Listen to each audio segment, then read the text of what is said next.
Ne savez-vous pas que vous êtes le temple de Dieu et que l'Esprit de Dieu habite en vous? 1 Corinthiens 3,16. Pour nous faire comprendre que Dieu habite en nous par le Saint-Esprit, l'Écriture nous compare à un temple. Cherchons donc à voir quelle analogie peut exister entre le temple de Jérusalem et nous-mêmes. Le temple avait été construit d'après le modèle qu'en avait vu Moïse sur le mont Sinaï.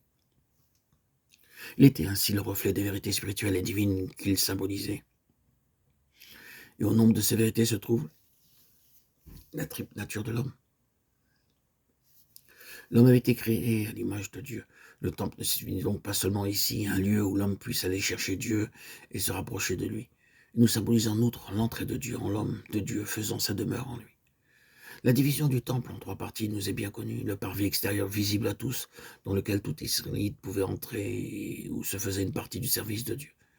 Le lieu saint dans lequel les prêtres seuls entraient pour offrir à Dieu le sang ou l'encens.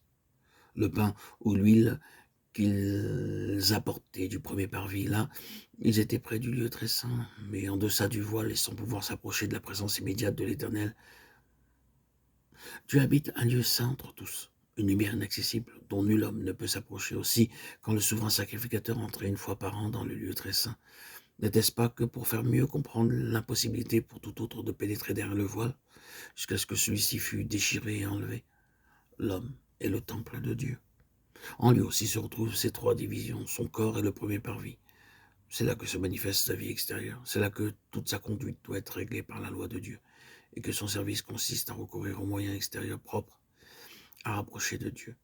En outre, l'homme a une âme qui vit d'une vie intérieure, qui possède intelligence, sentiments et volonté. Pour l'homme régénéré, l'âme est le lieu saint où les pensées, les affections et les désirs vont et viennent, comme jadis les prêtres du sanctuaire lorsqu'ils faisaient devant Dieu le service requis. Enfin, vient derrière le voile le sanctuaire intime, caché à tout regard, à toute lumière terrestre. Le secret du Très-Haut, où Dieu habite et où l'homme ne peut pénétrer, jusqu'à ce que le voile soit déchiré par l'ordre même de Dieu. L'homme possède non seulement un corps et une âme, il a encore un esprit. Au-delà du domaine de l'âme existe en lui une nature spirituelle qui le relie à Dieu. Mais la puissance du péché est si forte, si délétère, que chez quelques-uns, cette nature spirituelle est livrée à la mort. Ces hommes-là sont sensuels, dépourvus de l'esprit. Chez d'autres, elle se trouve à l'état dormant, susceptible d'être éveillée par le Saint-Esprit. Chez le croyant, c'est là que le Saint-Esprit vient habiter. C'est de là qu'il accomplit son œuvre glorieuse, sanctifiant et l'âme et le corps pour le Seigneur.